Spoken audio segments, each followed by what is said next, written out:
الحمد لله وكفى وسلام على عباده الذين اصطفى أما بعد أعوذ بالله من الشيطان الرجيم بسم الله الرحمن الرحيم إن عدة الشهور عند الله 12 شهرا في كتاب الله يوم خلق السماوات والأرض منها 4 حرم ذلك الدين القيم.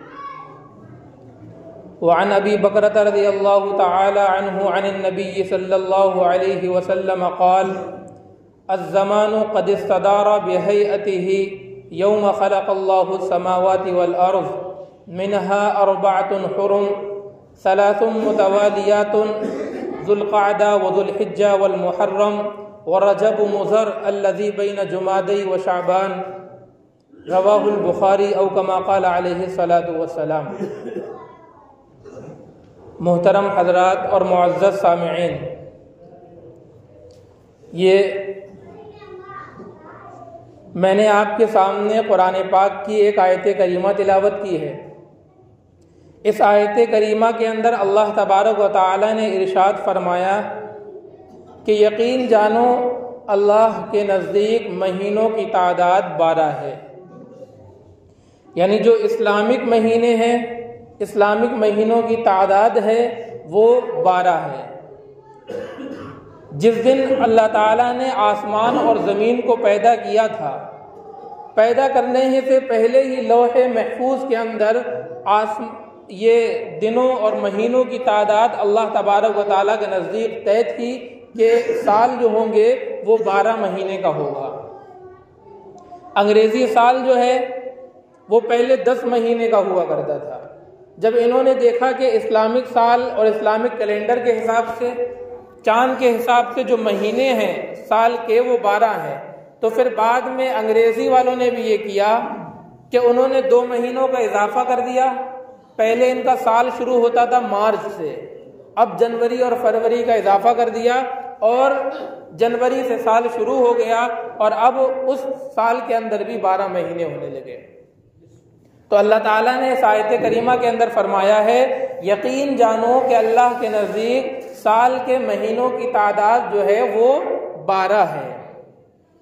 آگے فرمایا منہا 4 حرم، ان 4 مہینوں میں سے، ان 12 مہینوں میں سے 4 مہینے ایسے ہیں جو حرمت والے ہیں.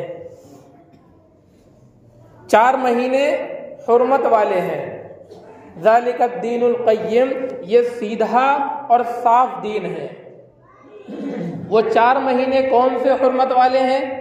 اللہ کے نبی علیہ الصلاۃ والسلام نے اس حدیث کے اندر، جو بخاری کے حوالے سے میں نے آپ کے سامنے حدیث پڑھی ہے، اس حدیث کے اندر حضرت ابو بکرہ رضی اللہ تعالیٰ عنہ سے روایت ہے کہ جناب محمد عربی صلی اللہ علیہ وسلم نے ارشاد فرمایا کہ زمانہ اسی ہیئت پر چل رہا ہے جس ہیئت پر اللہ تعالیٰ نے آسمان اور زمین کو پیدا کیا تھا. السنۃ 12 شہرا، سال کے اندر 12 مہینے ہیں، اس میں سے 4 مہینے حرمت والے ہیں. وہ کون سے مہینے حرمت والے ہیں؟ اللہ کے نبی علیہ الصلاۃ والسلام نے واضح فرما دیا 3 متوالیات، 3 مہینے پے در پہ ہیں، ذی قعدہ، ذی الحجہ اور محرم. اور 4تھا مہینہ فرمایا رجب مضر، جو جمادی الثانی اور شعبان کے درمیان میں آتا ہے. دیکھیے رجب کو مہینے کو مضر اللہ کے نبی نے کہا اس وجہ سے کہ قبیلے مضر کے لوگ وہ رجب کا جو مہینہ ہے اسی مہینے کو گنتے تھے، جس کو ہم رجب کا مہینہ کہتے ہیں، جو شعبان سے پہلے آتا ہے. اور بعض حضرات رجب سے مراد لیتے تھے رمضان کا مہینہ. تو اللہ کے نبی علیہ الصلاۃ والسلام نے ارشاد فرما دیا کہ جو حرمت والے مہینے ہیں وہ ذی قعدہ، ذی الحجہ، محرم، اور 4تھا مہینہ جو ہے وہ رجب کا ہے جو جمادی الثانی اور شعبان کے درمیان میں آتا ہے. یہ جو مہینہ ہمارا چل رہا ہے یہ رجب کا مہینہ چل رہا ہے. اس وقت آپ کے سامنے بیٹھنے کا حاصل یہ ہے کہ رجب کے مہینے کے اندر کون سے کام ہمیں کرنے کے ہیں، کون سے کام اللہ کے نبی علیہ الصلاۃ والسلام نے کیے ہیں یا ان کا حکم دیا ہے، اور کون سے ایسے کام ہیں جو ہم کر رہے ہیں یا ہمارے معاشرے میں رائج ہے، لیکن ان کاموں کا شریعت اسلامی سے کوئی تعلق نہیں ہے، کوئی واسطہ نہیں ہے، اور اسلام کا ان سے کوئی تعلق نہیں ہے۔ یہ ذمہ داری ہے ایک عالم دین کی بتانے کی، کیونکہ انبیاء کا سلسلہ ختم ہو گیا۔ نبی کی ذمہ داری تھی کہ امت کو نیک راہ بتلائے اور بری راہ سے روکے۔ نبیوں کا سلسلہ ختم، نبیوں کے بعد میں انبیاء کے وارثین جو ہے، اللہ کے نبی نے اپنی خود زبان سے ارشاد فرمایا العلماء ورثۃ الانبیاء، کہ یہ علماء انبیاء کے وارث ہیں۔ اور انبیاء یہ ان کی وراثت کے اندر جائیداد تقسیم نہیں ہوتی ہے۔ انبیاء جو وارث بناتے ہیں، انما ورثوا العلم، وہ علم کا وارث بناتے ہیں۔ جو کام انبیاء کا ہے، جو مشن انبیاء کا ہے، وہی مشن علماء کا ہے، علماء حقانی، علماء ربانی کا ہے۔ تو علماء کی ذمہ داری یہ ہے کہ وہ معاشرے کے اندر اور قوم کے سامنے بیٹھ کر کے بتلائیں کہ کیا کام اس مہینے کے اندر ہمیں کرنے کے ہیں، اور کیا کام ہیں جو ہو رہے ہیں ہمارے معاشرے میں، لیکن اسلام کا ان سے دور تک کا تعلق نہیں ہے، اسلام کا ان سے دور تک کا کوئی واسطہ نہیں ہے۔ تو یہ رجب المرجب کا مہینہ ہے، جسے رجب مضر اللہ کے نبی نے کہا ہے۔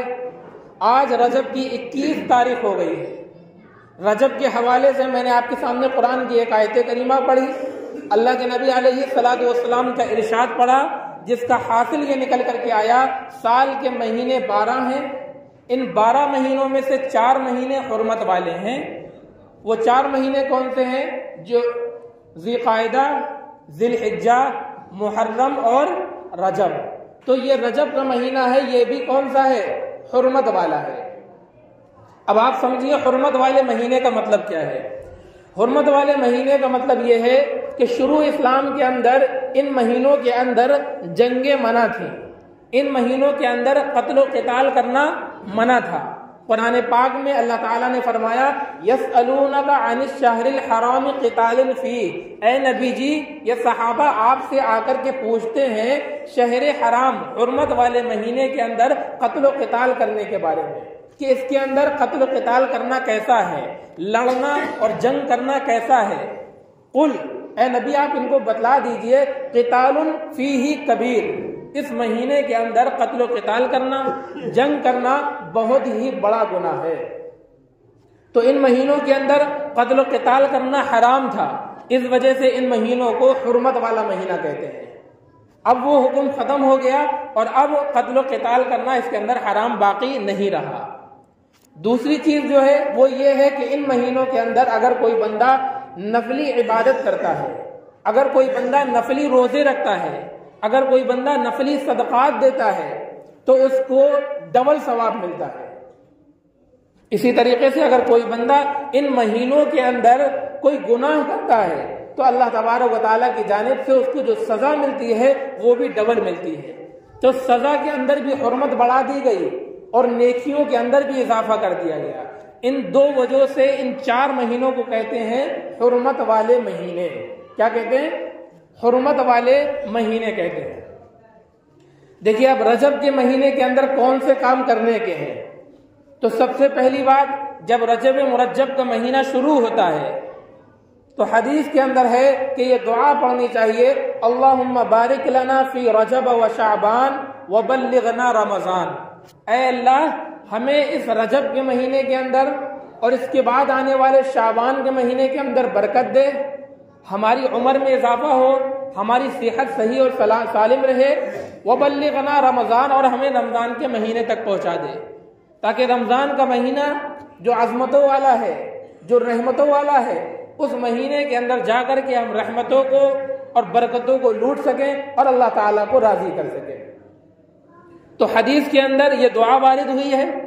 بعض علماء نے فرمایا کہ یہ حدیث ضعیف ہے، اس حدیث کی نسبت اللہ کے نبی کی طرف نہیں کی جائے گی، لیکن اس دعا کو پڑھا جائے گا۔ اور بعض فرماتے ہیں کہ اس حدیث کی نسبت اللہ کے نبی کی طرف کرنا بھی درست ہے۔ لہٰذا یہ بات کھل کر کے سامنے واضح ہو گئی کہ رجب کے مہینے کے اندر ہم اس دعا کو پڑھنے کا اہتمام کریں، اور اگر ابھی تک نہ پڑھی ہو تو اب پڑھ لیں۔ اللہم بارک لنا فی رجب و شعبان وبلغنا رمضان، کہ اللہ رجب اور شعبان کے مہینے کے اندر ہمیں برکت دے اور ہمیں رمضان کے مہینے تک پہنچا دے۔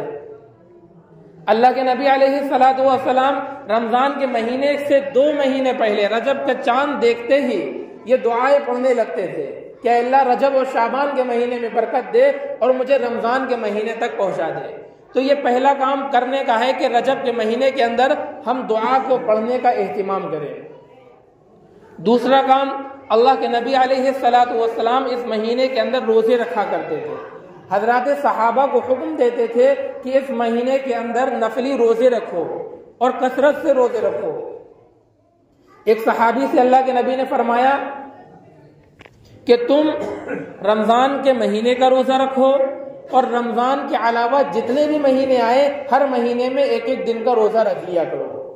ان صحابی نے کہا ہے اللہ کے نبی مجھے اس سے بھی زیادہ قوت اور طاقت ہے، تو آپ نے فرمایا تو رمضان کا روزہ رکھو اور رمضان کے علاوہ جتنے مہینے آئے ہر مہینے میں سے 2 دن کے روزے رکھ لیا کرو۔ پھر انہوں نے فرمایا اے اللہ کے نبی میرے اندر اس سے بھی زیادہ طاقت ہے، تو اللہ کے نبی نے کہا رمضان کے مہینے کا روزہ رکھو اور جو بھی مہینہ آئے اس مہینے کے اندر 3 دن کے روزے رکھ لیا کرو۔ پھر انہوں نے یہی بات کی تو اللہ کے نبی نے فرمایا رمضان کے مہینے کا روزہ رکھو اور جب یہ حرمت والے مہینے آئے تو ان مہینوں کے اندر 3 دن روزے رکھو، 3 دن چھوڑ دو، پھر 3 دن روزے رکھو، پھر 3 دن چھوڑ دو۔ اس طریقے سے اس کے اندر روزے رکھا کرو۔ تیسرا عمل اللہ کے نبی علیہ الصلوۃ والسلام سے منقول ہے کہ رجب کے مہینے کے اندر آپ نے عمرہ کیا، لیکن اس حدیث کے راویان کے بارے میں علماء فرماتے ہیں اس حدیث کے اندر کچھ ضعف ہے، لیکن حضرت عمر رضی اللہ تعالیٰ عنہ، حضرت عبداللہ ابن عمر رضی اللہ عنہما اور حضرت عائشہ رضی اللہ تعالیٰ عنہا، ان 3 صحابہ سے یہ صحیح روایت کے ساتھ میں ثابت ہے کہ رجب کے مہینے کے اندر یہ حضرات عمرہ کیا کرتے تھے۔ تو رجب کے اندر کرنے والے کیا کام ہو گئے؟ نمبر 1 دعا پڑھنے کا اہتمام کرنا، اے اللہ اس رجب کے مہینے میں ہمیں برکت دے اور رمضان کے مہینے تک پہنچا۔ دوسرا کام کرنا نفلی روزے رکھنا، بغیر تعین کیے ہوئے، بغیر دن کو متعین کیے ہوئے نفلی روزہ جس دن کا چاہے رکھنا۔ اور تیسرا کام یہ ہے کہ اگر اللہ تعالیٰ نے اتنا دیا ہے تو رجب کے مہینے کے اندر عمرہ کرنا۔ تو رجب کے اندر نفلی کام یہ ہوگا کہ بندہ عبادت کرے، نماز پڑھے، تو نفلی عبادت جس وقت چاہے جس تاریخ میں چاہے نفلی نماز پڑھ سکتا ہے، صدقہ اور خیرات جس طریقے سے چاہے دے سکتا ہے، اسی طریقے سے روزہ رکھنا چاہے تو جس دن میں چاہے روزہ رکھ سکتا ہے۔ لیکن یہ تو کرنے والے کام ہو گئے۔ ہمارے معاشرے کے اندر رائج کیا ہے؟ ہم نے متعین کر دیے دن کو عبادت کے لیے، ہم نے روزے کے لیے دن کو متعین کر دیا، ہم نے نماز کا ایک طریقہ متعین کر دیا، ہم نے صدقہ اور خیرات کا ایک طریقہ متعین کر دیا۔ وہ کیا؟ 27 رجب کے اندر روزہ رکھنا ہے ضروری۔ کیوں؟ کیونکہ یہ شب معراج والا دن ہے۔ کس نے بتایا؟ ہم نے خود اپنی طرف سے اس بات کو گھڑ لیا کہ 27 کا روزہ رکھنا ضروری ہے۔ کیوں؟ یہ شب معراج والا دن ہے۔ اسی طریقے سے اس کے اندر دودھ بانٹنا، شربت تقسیم کرنا، حلوے تقسیم کرنا یہ ضروری ہے۔ یہ صدقہ اور خیرات کی ایک طریقہ ہے، یہ ضروری ہے۔ اس کے دن بھی متعین کر دیے۔ اللہ کے نبی علیہ الصلوۃ والسلام نے دن کی تعین نہیں کی۔ آپ علیہ الصلوۃ والسلام نے ایصال ثواب کے لیے کھانے کی تعین نہیں کی۔ آپ علیہ الصلوۃ والسلام نے روزے رکھنے کے لیے دن کی تعین نہیں کی۔ یہ تعین ہم نے کی ہے۔ اور یاد رکھیے گا شریعت اسلامی کے اندر، اسلام کے اندر اپنی طرف سے کسی بات کو گھڑ لینا یا شریعت نے جتنا حکم دیا ہے اس کے اندر اپنی طرف سے اور اضافہ کر لینا یہ بدعت کہلاتی ہے۔ شریعت نے یہ کہا کہ روزہ رکھنا ہے کسی بھی دن کا رکھ سکتے ہیں، ہم نے متعین کر دیا کہ 27 ہی کا روزہ رکھیں گے۔ شریعت نے متعین کر دیا کہ ایصال ثواب جس طریقے سے چاہیں کر سکتے ہیں، ہم نے متعین کر دیا کہ ہم شربت بانٹ کر ہی ایصال ثواب کریں گے، ہم حلوہ پکا کر کے ہی ایصال ثواب کریں گے۔ یہ دین کے اندر ہم نے اضافہ کرا ہے اور یہی اضافہ بدعت ہے۔ من احدث فی امرنا ھذا ما لیس منہ فہو رد۔ اللہ کے نبی نے فرمایا جو میرے اس دین کے اندر ایسی بات پیدا کر لے، ایسی بات گھڑ لے جو میرے دین کے اندر نہیں ہے تو وہ قابل مردود ہے اور وہ بات اس کی رد کر دی جائے گی۔ اور یاد رکھیے گا جو بدعت ایجاد کرے گا، جو بدعتی ہوگا، اسے کبھی بھی توبہ کی توفیق نہیں ہوتی ہے۔ ہم آج گناہ کرتے ہیں، ہمیں معلوم ہے کہ یہ گناہ ہے، ہمارے دل کے اندر ہے، تو کبھی نہ کبھی ہمیں گناہ سے توبہ کی توفیق ہو جائے گی۔ ہم اللہ کے سامنے دعا کریں گے، ہمیں اپنا گناہ یاد آ جائے گا، ہم گناہ سے توبہ کر لیں گے۔ لیکن جو بدعتی ہوتا ہے، یاد رکھیے گا، وہ بدعتی جو بدعت کرتا ہے وہ دین سمجھ کے کرتا ہے، وہ اسلام سمجھ کے کرتا ہے، وہ عبادت سمجھ کے کرتا ہے۔ اور جب آپ کسی کام کو عبادت سمجھ کے کریں گے، دین سمجھ کے کریں گے، تو آپ اس سے توبہ کیسے کریں گے؟ آپ توبہ کر ہی نہیں سکتے۔ تو بدعتی کو کبھی بھی توبہ کی توفیق نہیں ہوتی ہے، کیونکہ جو وہ بدعت کرتا ہے وہ دین سمجھ کے کرتا ہے، گناہ سمجھ کے نہیں کرتا ہے۔ تو یہ خرافات ہیں، بے اصل ہیں، بے بنیاد ہیں، بدعت ہیں، ان سے پرہیز کریے۔ دوسری بات کہ 27 تاریخ کو جو شب معراج کا تعین کر کر کے ہم روزہ رکھتے ہیں ہمارے معاشرے میں لوگ، تو کیا شب معراج اتنی اہمیت کی حامل نہیں کہ اس دن ہم روزہ رکھیں؟ یا اس رات اتنی اہمیت کی حامل نہیں کہ شب قدر کی طرح اس رات کو اندر ہم جاگے کریں؟ تو یاد رکھیے گا، جو معراج اللہ کے نبی علیہ الصلاۃ والسلام کو ہوئی سن 5 ہجری کے اندر ہوئی ہے۔ سن 5 ہجری کے اندر اللہ کے نبی علیہ الصلاۃ والسلام کو معراج ہوئی، لیکن تاریخ متعین نہیں، مہینہ متعین نہیں۔ حافظ ابن حجر عسقلانی رحمۃ اللہ علیہ نے فتح الباری کے اندر جو بخاری کی شرح ہے، اس کے اندر 10 قول لکھے ہیں کہ اس مہینے کے اندر یا اس دن کے اندر ہوئی ہے۔ 10 احتمال ہیں اس کے اندر۔ تو اہل سنت والجماعت کا مذہب اور عقیدہ یہ ہے کہ تعین کے ساتھ یہ کہنا 27 رجب ہی شب معراج ہے، یہ درست نہیں ہے۔ جب 27 رجب شب معراج ہی نہیں ہے تو اس رات کو روزہ، اس دن کو روزہ رکھنا یا اس رات کو شب قدر کے برابر سمجھنا یا شب قدر سے زیادہ افضل سمجھنا، یہ کہاں سے درست ہو جائے گا؟ اور یہ تعین کیوں نہیں ہے؟ کیونکہ اللہ کے نبی علیہ الصلاۃ والسلام جب مکہ کے اندر تھے، سن 5 ہجری میں شب معراج ہوئی، معراج کے بعد میں 8 سال آپ مکہ کے اندر رہے، 10 سال مدینے کے اندر رہے، ٹوٹل 18 سال آپ اس دنیا فانی کے اندر زندہ رہے، اور یہ دن 18 مرتبہ آیا۔ آپ علیہ الصلاۃ والسلام نے کبھی بھی اس دن کے اندر روزہ نہیں رکھا، اپنے صحابہ کو روزہ رکھنے کی تلقین نہیں کی۔ جو نبی اپنی امت کو استنجا کرنے کا طریقہ بتلاتا ہے، آپ بتلائیے اگر اس دن کے اندر روزہ رکھنا ضروری ہوتا تو وہ نبی روزہ نہ رکھتے؟ کیا وہ نبی اپنے صحابہ کو روزہ رکھنے کی تلقین نہ کرتے؟ کیا وہ نبی اس رات کو شب قدر کی طرح جا کر عبادت نہ کرتے؟ تو یہ رات اس اہمیت کی حامل نہیں ہے کہ اس کو روزہ رکھا جائے یا اس رات کے اندر جاگا جائے، عبادت کی جائے۔ میں نے جو شروع میں بتایا تھا کہ نفلی روزہ جب چاہیں آپ رکھ لیں، تعین کر کے نہ رکھیں کہ اسی دن روزہ رکھنا ہے۔ نفلی ایصال ثواب جب چاہیں آپ کر لیں، تعین کے ساتھ نہ کریں کہ ہمیں حلوہ بانٹ کر ہی نفلی ثواب حاصل کرنا ہے۔ حافظ ابن حجر عسقلانی نے تبیین العجب بما ورد فی شہر رجب کتاب لکھی ہے، اس کے اندر وضاحت کر دی لم یرد فی فضل شہر رجب ولا فی صیامہ ولا فی صیام شیء منہ معین ولا فی قیام لیلۃ مخصوصۃ فی حدیث یصلح للحجہ، کہ رجب کے مہینے کے اندر خاص طور پر اس مہینے کی فضیلت یا خاص طور پر کسی رات کو جاگنا یا خاص طور پر کسی دن کو روزہ رکھنا، کوئی ایسی حدیث اس سلسلے میں نہیں آئی ہے جو حجت کے لائق ہو اور جس سے استدلال کیا جائے۔ تو 27 رجب کو روزہ رکھنا بے اصل ہے، بے بنیاد ہے۔ اب بہت ایک اہم چیز جو آخر میں آپ کے سامنے بتا رہا ہوں، کل جو ہمارا دن ہے 22 رجب کا، 22 رجب کو کنڈے تقسیم کیے جاتے ہیں اور کنڈے بنوائے جاتے ہیں، اور یہ منسوب کیا جاتا ہے امام جعفر صادق علیہ الرحمہ کی طرف۔ یاد رکھیے گا، امام جعفر صادق علیہ الرحمہ کی نہ پیدائش 22 رجب ہے، نہ وفات 22 رجب ہے، نہ امام جعفر صادق نے کنڈے پکوائے ہیں اور نہ ہی انہوں نے اس کا حکم دیا ہے۔ امام جعفر صادق کی پیدائش سن 80 ہجری رمضان کے اندر ہے، ان کی وفات شوال کے مہینے میں سن 148 ہجری کے اندر ہوئی، اور شیعوں نے ان کی طرف من گھڑت واقعے منسوب کر دیے ہیں کہ امام جعفر صادق نے حکم دیا ہے کہ تم رجب کے کنڈے منایا کرو اور ایصال ثواب کیا کرو۔ تو پھر یہ کنڈے کہاں سے آئے؟ تو یاد رکھیے گا، یہ کنڈے ایک جلیل القدر اللہ کے نبی علیہ الصلاۃ والسلام کے صحابی ہیں، حضرت امیر معاویہ رضی اللہ تعالیٰ عنہ۔ حضرت امیر معاویہ کی وفات ہوئی ہے 22 رجب کو، تو ان کی وفات کی خوشی میں شیعوں نے کنڈے بنائے ہیں اور چھپ کر کے تقسیم کیے ہیں۔ اس وقت اہل سنت والجماعت کا غلبہ تھا، ان کا دور تھا، تو ان سے چھپنے کی وجہ سے انہوں نے چھپ کر کے کنڈے بانٹے ہیں اور منسوب کر دیا امام جعفر کی طرف کہ انہوں نے حکم دیا ہے اور ان کی وجہ سے ہم کنڈے بناتے ہیں۔ اب سوال یہ ہے کہ حضرت امیر معاویہ کی وفات پر انہوں نے خوشی کا کیوں اظہار کیا؟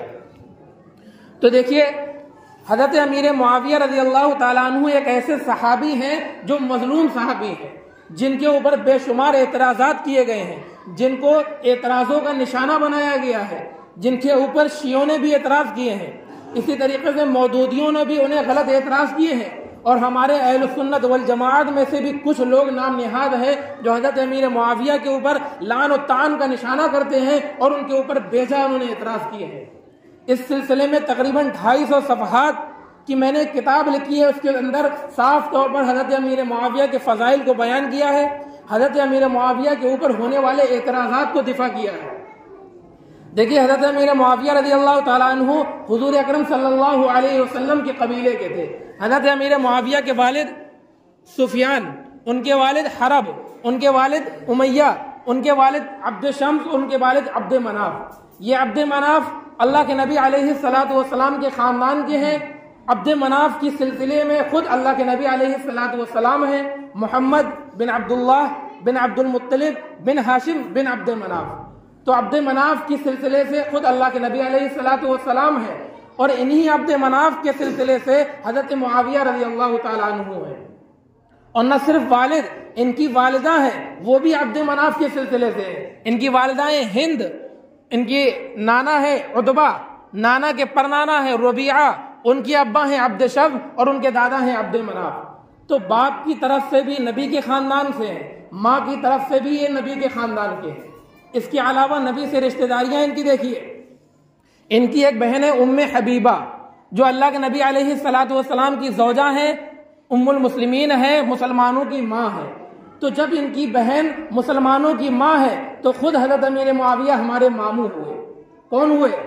حضرت امیر معاویہ ہم مسلمانوں کے ماموں ہوئے، اللہ کے نبی علیہ الصلوۃ والسلام کے برادر نسبتی یعنی کہ صالح ہوئے۔ ایسے ہی ان کی ایک بہن ہے جو اللہ کے نبی علیہ الصلوۃ والسلام کے نکاح میں تھی، ام سلمہ رضی اللہ تعالیٰ عنہ۔ ام سلمہ کی بہن ہے قریبہ صغرا، وہ حضرت امیر معاویہ کے نکاح میں ہے۔ تو حضور اکرم صلی اللہ علیہ وسلم اور حضرت امیر معاویہ یہ آپس میں ساڑو ہو گئے، ہم زلف ہو گئے۔ ایسے ہی ان کی ایک اور بہن ہے جو حضرت حسن رضی اللہ تعالی عنہ کی ساس ہیں۔ تو اللہ کے نبی کے خاندان کے ہیں یہ صحابی، اللہ کے نبی کے خاندان سے ان کی ماں کی طرف سے بھی ملتا ہے جا کر، ان کے باپ کی طرف سے بھی ملتا ہے جا کر۔ اس کے علاوہ فتح مکہ سے پہلے ہی اسلام لے کر کے آ گئے۔ خود حضرت امیر معاویہ نے فرمایا کہ میں عمرۃ القضاء سے پہلے اسلام لے آیا تھا، میں نے اپنی ماں کی وجہ سے اپنے اسلام کو پوشیدہ رکھا۔ لما دخل عام الفتح اظہرت اسلامی، جب فتح مکہ کے دن آیا تو میں نے اپنے اسلام کا اظہار کر لیا، میں نے اپنے اسلام کا اظہار کر لیا اور اللہ کے نبی علیہ الصلوۃ والسلام خوش ہو گئے۔ آج بات میں پوری کر لوں، 5 منٹ شاید زائد ہو جائے گا کیونکہ بہت اہمیت کا حامل یہ مسئلہ ہے۔ تو حضرت امیر معاویہ رضی اللہ تعالیٰ عنہ اسلام لے کر کے آ گئے فتح مکہ سے پہلے ہی، اور حضرت ابو سفیان جو ان کے والد ہیں وہ بھی فتح مکہ کے موقع پر اسلام لے آئے۔ اللہ کے نبی علیہ الصلوۃ والسلام ان کے اسلام لانے سے اتنا خوش ہوئے، آپ نے اعلان کر دیا جو ابو سفیان کے گھر میں داخل ہو جائے اس کو امن ہے اور وہ آج مطمئن ہو جائے گا، اس سے کوئی بھی خوف نہیں ہوگا۔ چنانچہ اسلام لے کر کے آ گئے۔ جب یہ چھوٹے تھے تو ان کی ماں نے، ان کے والد نے کہا کہ یہ میرا بچہ بڑے سر والا ہے، یہ میرا بچہ بڑے سر والا ہے اور یہ پورے عرب کی سرداری کرے گا۔ تو ان کی ماں نے جواب دیا میں اس بچے پر روں، اگر یہ صرف عرب کی سرداری کرے یہ پورے دنیا کی سرداری کرے گا۔ اس کے علاوہ حضرت امیر معاویہ رضی اللہ تعالیٰ عنہ کے بارے میں خود اللہ کے نبی علیہ الصلوۃ والسلام نے دعائیں دی ہیں، خاص طور پر امیر معاویہ کو۔ شیعہ ان احادیث کا انکار کرتے ہیں، مودودی ان روایت کا انکار کرتے ہیں۔ دیکھیے یہ روایت مشکات شریف کے اندر ہے، ترمذی شریف کے اندر ہے، تاریخ دمشق کے اندر ہے، تاریخ بغداد کے اندر ہے، اخبار اصفہان کے اندر ہے، اسد الغابہ کے اندر ہے، البدایہ والنہایہ کے اندر ہے، الاصابہ فی تمییز الصحابہ کے اندر ہے۔ یہ تمام کتابوں کے اندر یہ روایت موجود ہے۔ اللہ کے نبی علیہ الصلوۃ والسلام نے حضرت امیر معاویہ سے کہا اللہم اجعلہ ہادیا مہدیا واہدہ واہد بہ، اے اللہ اس معاویہ کو ہدایت دے دو، اے اللہ اس معاویہ کو ہدایت دینے والا بنا دو، اس کو بھی ہدایت دے دو اور اس کے ذریعے سے لوگوں کو بھی ہدایت دے دو۔ حضرت عمر رضی اللہ تعالیٰ عنہ نے عمیر بن سعد ایک صحابی ہیں، ان کو گورنری سے معزول کیا، حضرت امیر معاویہ کو ان کی جگہ پر گورنر بنا دیا۔ تو عمیر بن سعد کے جو لوگ تھے وہ حضرت امیر معاویہ کو برا کہنے لگے۔ عمیر بن سعد نے جن کو ہٹا کر کے والی بنایا گیا ہے، خود انہوں نے کہا لا تذکروا معاویہ الا بخیر فانی سمعت رسول اللہ یقول اللہم اہدہ، معاویہ کا تذکرہ علاوہ خیر کے مت کرو، برائی سے معاویہ کو یاد نہ کرو، کیونکہ میں نے ان کانوں سے اللہ کے نبی کو کہتے ہوئے سنا ہے اے اللہ معاویہ کو ہدایت دے دو۔ ایک مرتبہ حضرت امیر معاویہ اللہ کے نبی علیہ الصلوۃ والسلام کے پیچھے بیٹھے تھے، کانا معاویہ ردف النبی صلی اللہ علیہ وسلم فقال ما یلینی منک یا معاویہ، اللہ کے نبی نے پوچھا اے معاویہ میرے جسم سے تمہارا کون سا حصہ مل رہا ہے؟ حضرت معاویہ نے کہا بطنی یا رسول اللہ، میرا پیٹ آپ سے مل رہا ہے۔ تو اللہ کے نبی نے دعا دی اللہم املئہ علما وحلما، اے اللہ معاویہ کے اس پیٹ کو علم اور بردباری سے بھر دیجیے۔ یہ روایت بھی البدایہ کے اندر ہے، حافظ اسی طریقے سے بخاری کی تاریخ کبیر کے اندر ہے اور تاریخ اصفہان کے اندر ہے، اور حافظ ابن حجر نے بھی اس روایت کو نقل کیا ہے۔ اس کے علاوہ بخاری کی ایک روایت اللہ کے نبی نے فرمایا اول جیش من امتی یغزو البحر قد اوجبوا، میری امت میں سے پہلا وہ گروہ جو سمندری جہاد کرے گا اس نے اپنے لیے جنت واجب کر لی ہے۔ حضرت عثمان کے دور خلافت میں، حضرت عمر کے دور خلافت میں حضرت معاویہ رضی اللہ تعالیٰ عنہ اجازت لیتے رہے کہ مجھے سمندری جنگ کرنے کی اجازت دے دیجیے، حضرت عمر رضی اللہ تعالیٰ عنہ نے منع کر دیا۔ حضرت عثمان کا دور خلافت آیا، پھر آپ نے اجازت مانگی، انہوں نے اجازت دے دی، چنانچہ سن 27 ہجری کے اندر یہ پورا بحری بیڑا لے کر گئے ہیں، اور قبرص جو جزیرہ بحر روم کے اندر ہے، جو شام کی فتح کا دروازہ ہے، حضرت امیر معاویہ رضی اللہ تعالیٰ عنہ نے وہاں پر لشکر کشا کیا اور سن 28 ہجری کے اندر سمندری جہاد کیا اور اس سے قبرص کو فتح کر لیا۔ تو سب سے پہلے سمندری جہاد کرنے والے امیر معاویہ ہیں۔ اللہ کے نبی کی دوسری حدیث اول جیش یغزو القسطنطنیہ مغفور لہ، کہ پہلا وہ غزوہ، پہلا وہ جہاد جو قسطنطنیہ سے کیا جائے گا اس کی مغفرت ہو گئی ہے۔ سن 49 کے اندر حضرت امیر معاویہ نے خود ایک بحریہ تیار کیا اور پوری فوج کو بھجوایا، قسطنطنیہ فتح کروایا۔ اس روایت کے اعتبار سے بھی حضرت امیر معاویہ رضی اللہ تعالیٰ عنہ جنت کے سرٹیفکیٹ ان کے پاس میں ہے۔ اس کے علاوہ قرآن پاک کی آیت کریمہ لا یستوی منکم من قبل الفتح وقاتل، کہ تم میں سے وہ لوگ جو فتح مکہ سے پہلے اسلام لے کر کے آئے اور فتح مکہ سے پہلے جنہوں نے خرچ کیا ہے، یہ صحابی ان صحابہ کے برابر نہیں ہو سکتے جو فتح مکہ کے بعد میں اسلام لے کر کے آئے ہیں اور فتح مکہ کے بعد میں خرچ کیا ہے۔ جو پہلے اسلام لے آئے ان کا رتبہ بڑا ہے، ان کا رتبہ زیادہ ہے، لیکن اللہ تعالیٰ نے فرمایا وَكُلًّا وَعَدَ اللَّهُ الْحُسْنَى، اللہ نے حسنہ کا وعدہ ہر ایک سے کر رکھا ہے۔ دوسری آیت کریمہ میں فرمایا ان الذین سبقت لہم منا الحسنى، میری طرف سے حسنہ کا وعدہ جس سے بھی ہو گیا اولئک عنہا مبعدون، اس کو جہنم سے دور رکھا جائے گا۔ تو صحابی چاہے پہلے والے ہوں چاہے بعد والے ہوں، تمام صحابی جنتی ہیں، تمام صحابی کو جنت کا پروانہ ملا ہوا ہے۔ اب ان کی وفات 22 رجب کو ہوئی، ان کی وفات پر شیعوں نے خوشی کیوں منائی، اس بات کو مجھے بتلانا ہے۔ دیکھیے حضور کی وفات کے بعد فتنوں نے جنم لیا، حضرت عثمان کا دور آیا۔ حضرت عثمان کے دور میں عبداللہ ابن سبا جو یہودی تھا، اس نے حضرت عثمان کے خلاف سازش رچی اور ایک گروپ بنایا، یہاں تک کہ حضرت عثمان کو ختم کر دیا اور ان کو شہید کر دیا۔ حضرت امیر معاویہ رضی اللہ تعالیٰ عنہ شام کے گورنر تھے، حضرت عثمان کو بلاتے رہے کہ آپ ہمارے پاس آ جائیے، محفوظ رہیں گے، لیکن حضرت عثمان نہیں گئے۔ اس کے بعد حضرت علی کی خلافت آئی، حضرت علی خلیفہ بنے، حضرت امیر معاویہ اور بہت سے صحابہ تھے جنہوں نے یہ کہا پہلے حضرت عثمان کا بدلہ لیا جائے، پہلے ان کے قتل کرنے والوں کو قتل کیا جائے قصاص میں، اس کے بعد میں ہم آپ کی خلافت کو تسلیم کریں گے۔ حضرت علی کا کہنا یہ تھا کہ تم لوگ میرے ہاتھ پر بیعت کر لو، مجھے خلیفہ مان لو، جب میں سپر پاور ہو جاؤں گا تو اب میں ان لوگوں سے قتال کروں گا اور ان لوگوں کو قصاص کے اندر قتل کروں گا۔ چنانچہ سن 36 کے اندر، سن 37 کے اندر اسی عبداللہ ابن سبا جو حضرت علی کا اپنے آپ کو گروہ بتاتے تھے، اپنے آپ کو ان کا شیعہ بتاتے تھے، انہی کی وجہ سے جنگ جمل پیش آئی جو حضرت عائشہ رضی اللہ تعالی عنہا سے جنگ ہوئی۔ اس کے بعد میں صفین پیش آئی جو حضرت علی کی حضرت امیر معاویہ سے جنگ ہوئی۔ سن 40 ہجری میں جب حضرت علی کا انتقال ہو گیا تو حضرت حسن کی جب خلافت آئی، حضرت حسن رضی اللہ تعالی عنہ نے جان گئے اور انہوں نے کہا یہ جو ہمیں اپنا شیعہ بتاتے ہیں، جو اپنا گروہ بتاتے ہیں، اپنی جماعت کا کہتے ہیں، ان لوگوں سے بہتر مجھے امیر معاویہ لگتے ہیں اور ان معاویہ سے میں صلح کرنا چاہتا ہوں۔ چنانچہ سن 40 ہجری کے اندر حضرت حسن نے حضرت امیر معاویہ سے صلح کر لی، اور یہ دوسرے خلیفہ ہیں جن کی خلافت کے اوپر تمام صحابہ متفق ہو گئے تھے۔ پہلے خلیفہ حضرت ابو بکر تھے، دوسرے خلیفہ حضرت امیر معاویہ ہیں۔ جب حضرت حسن نے صلح کر لی سن 40 ہجری کے اندر تو یہ عام الجماعت کہلایا اور تمام صحابہ نے صلح کر لی۔ اب حضرت امیر معاویہ رضی اللہ تعالیٰ عنہ نے انہی لوگوں کو جو شیعہ کے چل کر بنے ہیں انہیں ڈھونڈ ڈھونڈ کر قتل کیا، حضرت عثمان کا قصاص لیا۔ اس کے بعد میں نتیجہ یہ ہو گیا کوئی بھی شیعہ اپنے آپ کو شیعہ کہلانے کے لیے تیار نہیں تھا، وہ چھپ کر اپنے آپ کو شیعہ کہتے تھے۔ سارے شیعہ کو قتل کر دیا، کچھ جو بچ گئے انہوں نے اپنا نام چھپا دیا۔ جب 20 سال کے بعد میں حضرت امیر معاویہ رضی اللہ تعالیٰ عنہ کی وفات ہوئی سن 60 ہجری 22 رجب کے اندر، تو اس وقت بھی اہل سنت والجماعت کا دور تھا، ان کا دبدبہ تھا۔ یہ شیعہ ان کی وفات پر خوش ہوئے کہ اب ہم سر کھول کر کے اور سینہ تان کر کے رہ سکتے ہیں، لیکن ابھی ان کے اندر اتنی مجال نہیں تھی کہ یہ کھلم کھلا شیرینی تقسیم کرے، تو انہوں نے گھروں کے اندر رات کے اندر کونے بنائے، رات کے اندر شیرینی بنائی اور خود لوگوں کو بلاتے تھے، جہاں پر کونے بنتے تھے وہاں پر جا کر کے کھا لیتے تھے اور رات ہی میں معاملہ ختم ہو جاتا تھا۔